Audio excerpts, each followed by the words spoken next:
शराब की लत ने बर्बाद किया इस खिलाड़ी का कैरियर। 17 साल की उम्र में किया था डेब्यू। इसे विषम सिंह बेदी का उत्तराधिकारी बताया गया। वह खिलाड़ी जो अपने 10 साल के क्रिकेट कैरियर में 100 रन भी नहीं बना पाया। उसने घरेलू क्रिकेट में अपने नाम दर्ज किए थे 600 से ज्यादा विकेट। क्रिकेट ने अपने आज तक के सफर में एक से बढ़कर एक बदलाव देखे, चाहे वह क्रिकेट के फॉर्मेट हो या फिर खिलाड़ियों के खेलने के बदलाव हो। हर क्षेत्र में बदलाव देखने को मिला। खासकर इन दिनों बल्लेबाजी के तरीकों में जिस तरह से बदलाव हुआ है, सबसे ज़्यादा परेशानी गेंदबाजों को देखने को मिली, खासकर स्पिन गेंदबाजों की। जब से टी20 का फॉर्मेट सामने आया, बल्लेबाजों की मानो चांदी सी हो गई। अब तो बल्लेबाज 360 डिग्री में घूमकर गेंद को सीमा रेखा के पार पहुंचा रहे हैं, तो वहीं रिवर्स स्वीप में बल्ला चलाने के बाद गेंदबाज समझ ही नहीं पा रहा है कि आखिर बल्लेबाज को गेंद किधर डाली जाए। वह एक दौर था जब तेज गेंदबाज इन स्विंग और आउट स्विंग के माध्यम से बल्लेबाजों को परेशान किया करते थे, लेकिन आज के क्रिकेट के ज़माने में बड़ा बदलाव देखने को मिला है। लेकिन उस दौर में को याद करिए जब भारत के पास स्पिन गेंदबाजों की तिकड़ी हुआ करती थी। एक दौर तो यह भी आया जब भारत के स्पिन गेंदबाज ओपनिंग बॉलिंग करने आया करते थे। खैर, आज हम आपको जिस खिलाड़ी के बारे में बताने वाले हैं, उस खिलाड़ी को विषम सिंह बेदी का उत्तराधिकारी कहा गया। अब तक आप भी समझ ही गए होंगे, हम बात कर रहे हैं मनिंदर सिंह के बारे में। मनिंदर सिंह का जन्म 13 जून 1965 को पुणे महाराष्ट्र में हुआ था। मनिंदर सिंह को बचपन से ही क्रिकेट के प्रति लगाव था। वो बचपन से ही विषम सिंह बेदी को देखकर क्रिकेट खेलना शुरू किए थे। इनकी पढ़ाई लिखाई गुरु तेग बहादुर खालसा कॉलेज से हुई। मनिंदर सिंह ने महज 17 साल की उम्र में टेस्ट डेब्यू किया था। तब वे सबसे कम उम्र के टेस्ट डेब्यू करने वाले खिलाड़ी बने। हालांकि उनका रिकॉर्ड सचिन तेंदुलकर ने तोड़ दिया। सचिन 16 साल 205 दिन में टेस्ट डेब्यू करने वाले भारत के सबसे युवा क्रिकेटर बने। मनिंदर सिंह ने साल 1982-83 में पाकिस्तान के खिलाफ डेब्यू किया था। तब उनकी उम्र 17 साल 193 दिन थी। साल 1989 में जिस मैच में सचिन ने डेब्यू किया था, उसी मैच में मनिंदर सिंह भी खेल रहे थे। हालांकि उस दौरान सचिन को रन बनाने में काफ़ी परेशानी का सामना करना पड़ रहा था।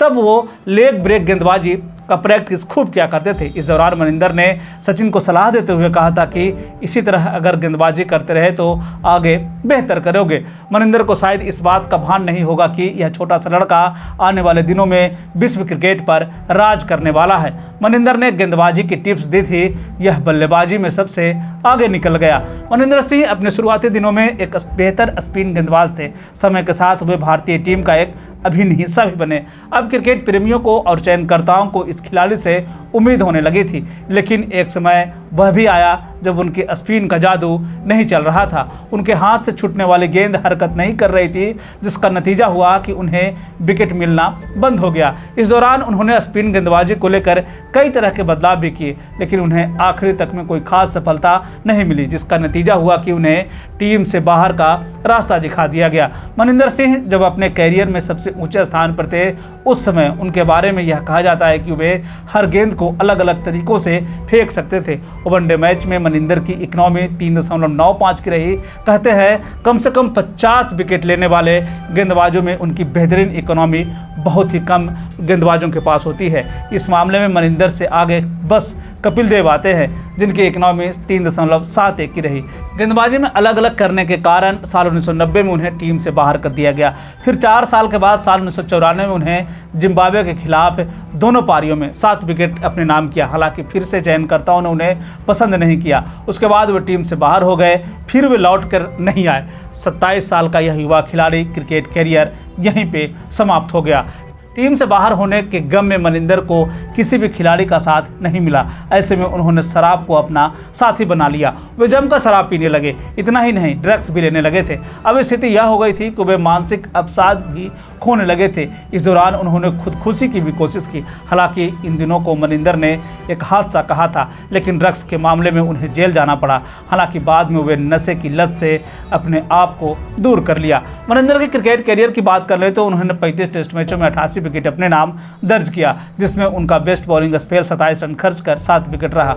वहीं बेस्ट बॉलिंग मैच में देख लें तो 107 रन खर्च कर 10 विकेट उन्होंने अपने नाम दर्ज किया, जिसमें 5 दफ़ा 4 खिलाड़ियों को पवेलियन का रास्ता दिखाया तो वहीं 3 दफ़ा 5 विकेट हॉल करने का भी कारनामा किया, जबकि 2 बार 10 खिलाड़ियों को पवेलियन का रास्ता दिखाया। वहीं वनडे की बात कर लें तो 59 मुकाबलों में 66 विकेट अपने नाम दर्ज किए। इस दौरान उन्होंने 22 रन खर्च कर 4 विकेट अपने नाम दर्ज किया, जो कि उनके नाम रिकॉर्ड है। वहीं फर्स्ट क्लास क्रिकेट की बात कर लें तो 145 मुकाबले खेले, जिसमें उन्होंने 606 विकेट अपने नाम दर्ज किया। इस दौरान गेंदबाजी करते हुए उन्होंने 48 रन खर्च कर 8 खिलाड़ियों को पवेलियन का रास्ता दिखाया। इन्होंने 46 बार 5 विकेट हॉल करने का कारनामा किया, तो वहीं दूसरी तरफ 14 बार 10 खिलाड़ियों को अकेले ही पवेलियन का रास्ता दिखाया था। फर्स्ट क्लास क्रिकेट में बल्लेबाजी करते हुए इन्होंने 1387 रन बनाए। इस दौरान उनका हाई स्कोर 102 रन नवाद रहा। इस खिलाड़ी के घरेलू क्रिकेट के रिकॉर्ड को देखकर ऐसा लगता है इस खिलाड़ी ने क्रिकेट से अपना नाता तोड़ने में कुछ ज़्यादा ही जल्दबाजी कर दी थी। नहीं तो इस खिलाड़ी का रिकॉर्ड इतना शानदार है कि अगले कुछ सालों तक अगर यह खिलाड़ी खेलता तो इस खिलाड़ी के नाम कई और कीर्तिमान दर्ज होते। वहीं लिस्ट ए मुकाबले की बात करें तो 110 मुकाबले खेलने का मौका मिला, जिसमें 128 विकेट अपने नाम दर्ज किए। इस दौरान 22 रन खर्च कर 4 खिलाड़ियों को पवेलियन का रास्ता दिखाया। आपको जानकर हैरानी होगी कि मनिंदर सिंह ने अपने टेस्ट करियर में कुल 99 रन बनाए और वनडे मैचों में 59 रन। बता दें कि टेस्ट क्रिकेट में वे एक लौते ऐसे क्रिकेटर हैं जिन्होंने इतने मैच खेलने के बाद भी महज 100 रन नहीं बना पाए। क्रिकेट इतिहास में 2000 से ज़्यादा मैच टाई रहे। इसमें से 2 टेस्ट मैचों में से 1 मैच में मनिंदर निर्णायक भूमिका में थे। मनिंदर सिंह दरअसल यह मैच जो है साल 1986 में ऑस्ट्रेलिया और भारत के बीच में चेन्नई में खेला जा रहा था। यह मैच टाई हो गया, जिसमें भारत की तरफ से आखिरी विकेट मनिंदर सिंह का गिरा था। इस टेस्ट मैच की चौथी पारी में भारत ने 344 रन पर 9 विकेट पवेलियन में चले गए। बल्लेबाजी कर रहे थे रवि शास्त्री और मनिंदर सिंह। इस दौरान रवि शास्त्री 33 रन बना रहे थे। मैच का आखिरी ओवर था और भारत को जीत के लिए 4 रन की जरूरत थी। ऐसे में पहली गेंद पर कोई रन नहीं बना, दूसरी गेंद पर 2 रन, तीसरी गेंद पर 2 रन के लिए भागे रवि शास्त्री को महज 1 रन ही बन पाया। फिर स्ट्राइक पर आए मनिंदर। चौथी गेंद पर कोई रन नहीं बना और 5वीं गेंद पर ग्रेग मैथ्यूज की गेंद पर मनिंदर को LBW करार दिया गया और इस तरह से भारत की पारी समाप्त हो गई और यह मैच ड्रा हुआ। हालांकि मनिंदर सिंह को आउट के इस डिसीजन को लेकर काफ़ी विवाद हुआ था।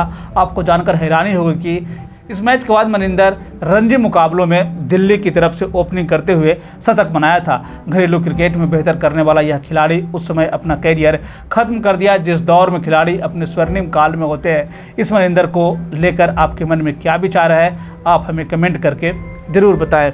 शुक्रिया।